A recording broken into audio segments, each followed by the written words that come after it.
What a great pleasure it is to be here and to have a moment to talk to you about biosecurity from an academic perspective. Now, the title of the presentation is Risk Analytics, it's down there too, Intelligence to Inform Biosecurity Policy and Practice.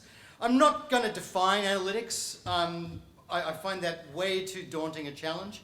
Instead, what I'm going to do is I'm going to trace the thread of a project from its inception to its conclusion and try to demonstrate the impacts that it's had. This is a project that we've worked on with the Department of Agriculture. But to start with, I just want to broaden the basis of conversation a little bit by reflecting on a mathematical concept called a zero-sum game. Now, for those of you who aren't mathematically inclined, a zero-sum game is a theoretical construct where there can only be a winner and a loser. There's no possibility of two winners or anything like that. Now, an example, a concrete example of a zero-sum game that we might be familiar with is, say, somewhere where there's always a loser, the Bledisloe Cup. But a counter-example, an example of a system that is not a zero-sum game is the biosecurity system. It is not true that Australia needs to weaken other countries' biosecurity systems in order to strengthen its own. In fact, biosecurity is one of those undertakings where there's a genuine possibility of mutual benefit from cooperation. So, with that thought in hand, I want to talk about who we are. CEBRA is the Centre of Excellence for Biosecurity Risk Analysis. It's a 4-year term think tank that is focusing on the problems of risk analysis and biosecurity using quantitative tools. We're based at the University of Melbourne in the School of Biosciences, and we're jointly funded, and I think this makes us unique as a Centre of Excellence, jointly funded by the Australian and the New Zealand governments, which we find very exciting and compensatory. And what we do that's a little bit different than your ordinary think tank, if there is such a thing, is that we, rather than setting our own research agenda, we curate a research proposal process inside each of the organizations.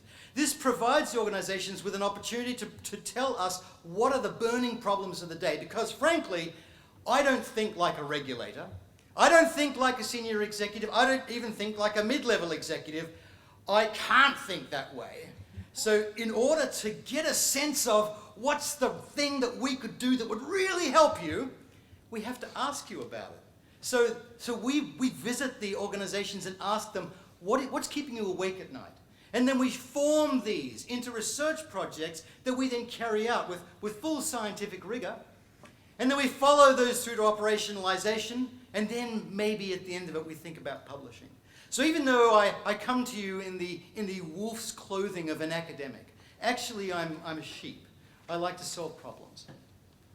So CEBRA has existed for the past 3.5 years. We've got 6 more months in our contract, hopefully to be extended. Our website is there. I urge you to copy that website down, visit it, and download as many of the PDFs as you can find. It's very good for our metrics. And you will greatly enhance your popularity and magnetism by being seen with a CEBRA report in your briefcase. That is a measured fact. So what I want to do now is talk a little bit about history. In 2001, there was a foot and mouth disease outbreak in the United Kingdom. And the impact on the economy and on the well-being of that country was immense. They had to put down 6 million sheep and cattle. They spent and lost £8 billion, and it was all over the news everywhere, and it fundamentally affected their tourism, their agriculture, and their overall status as an exporter. Intimately affected it.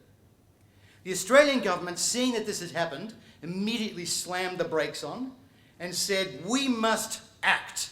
We must do things to stop foot and mouth disease entering Australia, because our boffins have said that if there's a small incursion, it'll cost us $7 billion, and if there's a large incursion, it'll cost us $50 billion. Sorry, 16 back then, now it's 50. These are unacceptable prices to pay. We must not have this. So they slammed on the brakes and said, it said to the AQUIS, who was the border regulator then, what should we do? What don't you do enough of? You must do more of it immediately. So the response was a program called Increased Quarantine Intervention. In Increased Quarantine Intervention, the inspection of vessels increased. The inspection of air cargo articles increased. The inspection of air containers on the outside increased to 100%. And the inspection of passengers increased. And we also had to walk through those mats of chemicals. And this was just set in place, stop foot and mouth disease, by increasing all of these undertakings. Sometimes to the maximum possible, every air can, every article of air cargo. I don't want to talk about that event, I want to talk about what happened afterwards. 5 years afterwards, the Australian regulator, AQUIS, had been doing these things for 5 years. He's ramped up interventions, and they'd found nothing. Not nothing, okay. I'm being a little bit dramatic. They found not very much, and certainly they hadn't found anything that was a clear and present risk of foot and mouth disease in these undertakings. And they wanted to say, hey, fellas, time's up. We've done this. Didn't really help. We know that now. Feel comfortable. Let's roll it back. But the problem was that a measure like this is sticky. It's like a fly trap. How do you stop doing something when you thought you were doing something that was good? How do you say, this pathway is safe? We don't need to do this anymore. How do you stop it? It's not very easy. So AQUIS came to ACERA, which was the predecessor of SEBRA, and said, maybe you could help us. Maybe you could help us do an analysis or something, make some magic, sacrifice a goat, get us out of this mess that we're caught in, because we're doing this stuff and we know that this is not a good use of regulatory effort. But we've got no way out of it. And so we did a data analysis. We did a statistical data analysis. We used analytics. And we demonstrated that the risk to the pathway was substantially below the level that the regulator had an appetite for, which will surprise exactly nobody in this room. And then we came up with another little tool that said, if you're not going to inspect the whole pathway, you should inspect a part of the pathway. And that was good. And they implemented that years ago. And so last year, instead of inspecting 370,000 air cans, they inspected 15,000. Last year, instead of inspecting 370,000 air cargo articles, they inspected 20,000. Last year, instead of inspecting 19 million air passengers, they expected fewer. And last year, instead of inspecting 2 million sea containers, they inspected 400,000, because those actually still are kind of a risk. Red imported fire ants and giant African snails are not welcome on our shores. So the point I'm driving at here is that the government was able to use the outcome of this project and materially affect the way that it went about its business. Materially affected based on the outcome of what was essentially a statistical exercise surrounded in a policy framework that supported and nurtured it. What happened next? One of the executives was tasked with managing the importation of plant products, edible ones in this particular case, but all kinds. And she said, that is great stuff. Can you make it work in my pathways? And we said, why, sure, of course you can. And so we came up with a new, but there was a problem. The problem was, I'm just going to descend for a moment into a little geekiness. The problem was that these pathways are actually quite low volume pathways, and the solution that we had developed for the other pathways was really good for high volume pathways, but not for low volume pathways. So we said, no, that solution won't work, but we can do something better. We can give you an algorithm that will naturally focus your intervention efforts in pathways where the recent history of the inspection show contamination. Without data mining, without a big computer, without a boffin, we'll be able to do all that with a very simple algorithm you can program into a spreadsheet. This is that algorithm. It's called CSP1. And it is simply, and when I describe it to you, you will laugh. And you will say to yourselves, what do we need boffins for? This is so simple. It's as simple as this. We start with a pathway. We imagine a pathway that is importing dried apricots. And every consignment of the first, say, 20 consignments is inspected according to IPPC protocols. And if all those 20 are uncontaminated, are clear of contamination, then the pathway is subsequently only monitored by sampling, meaning that you would inspect every second one or every 10th one randomly. You'd be monitoring that pathway. And if in that process you detect contamination, then bang, back onto the sensors. So that produces a flow, an information flow that allows you to focus your efforts naturally where they would give the most benefit. In those areas of the pathway that are proven to have contamination, without having to go through all the statistical humbug that people ordinarily deploy to make that kind of call. So what happened next? This is only half of the story. Then the department thought, you know what? What if people change their behavior as a consequence of this algorithm? And there was some uncertainty. There was some tension. And then someone in the department said, but wait a minute, if they change their behavior, they're going to change it to make it cleaner, to make the pathway cleaner. In fact, invoking this algorithm is going to provide an incentive for an importer to produce clean product, because instead of having every consignment stopped and examined, they're going to have quarter of their consignments stopped and the rest will be released on paperwork. Now that could represent a substantial benefit to an importer, and in fact, it does. And we have another experiment, more science, going on right now that is looking at what are the actual concrete impacts upon importer behavior of invoking an algorithm like this. Not just that it's a smart idea for monitoring these low volume pathways, but actually that it creates a marketplace within which we have actors who have choices, and the regulator can change the choices that the actors make by creating incentives for that. This rule has been implemented in 19 different pathways by the Department of Agriculture and Water Resources, and further pathways are being explored for implementation. Of course, there are issues with this. It's not totally straightforward the way that I would like to wave my hands and make it be. A substantial problem is that the profiling of these goods is done on the basis of the economic tariff, and economic tariff does not align with biosecurity risk. Tragically, it should. Consequently, this can't be rolled out across the entire spectrum of activities, but in those where it can be, it represents a substantial opportunity for creating a different way of thinking about biosecurity. This came from analytics. Another project we're working on, I don't know how I'm doing for time, so I'm just going to keep going. Roger said I could just keep going. It's all good. I'll buy you a beer later. Sweet. Another problem that we've been working on is, again, coming back to the FMD space. It turns out that there are two unimpeachable sources of information about where are the cattle on New Zealand's landscape. Two unimpeachable sources, Agribase and Farms Online. And I will not hear a word said against either of them. As I say, unimpeachable. Sadly, they don't always agree with each other.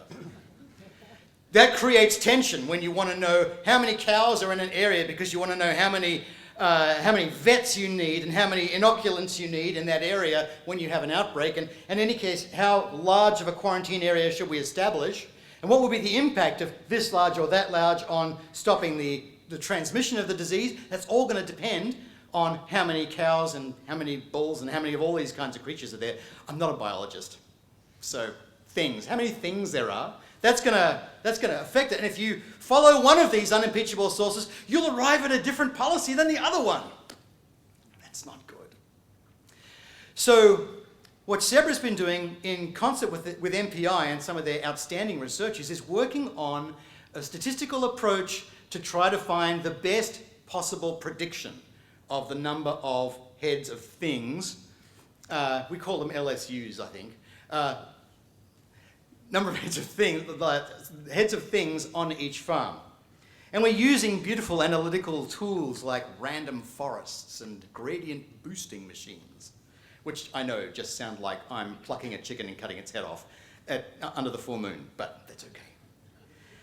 And using that as a basis of developing a map of where we think the things are on the landscape. Now look, I'm not telling you that this is anything near as good as going to the farm gate with a pair of binoculars and counting horns, then dividing by 2. Actually, that'd be pretty crappy. But it's still better than doing nothing. So, in many senses, the bar for analytics needs to be kept low. I'm not here to suggest that that is a definitive map. In fact, that's not anything like a definitive map of where the sheeps are. But I want to suggest that in a regulatory framework, the use of an outcome like this will lead to arguably better outcomes than trying to toss a coin and say farms online or agribase. So there's more analytics. So what are our homilies to arise from this? What lessons have we learned? So, SEBRA has now been engaged with the Department of Agriculture for 10 years, which is a long time, but beautiful.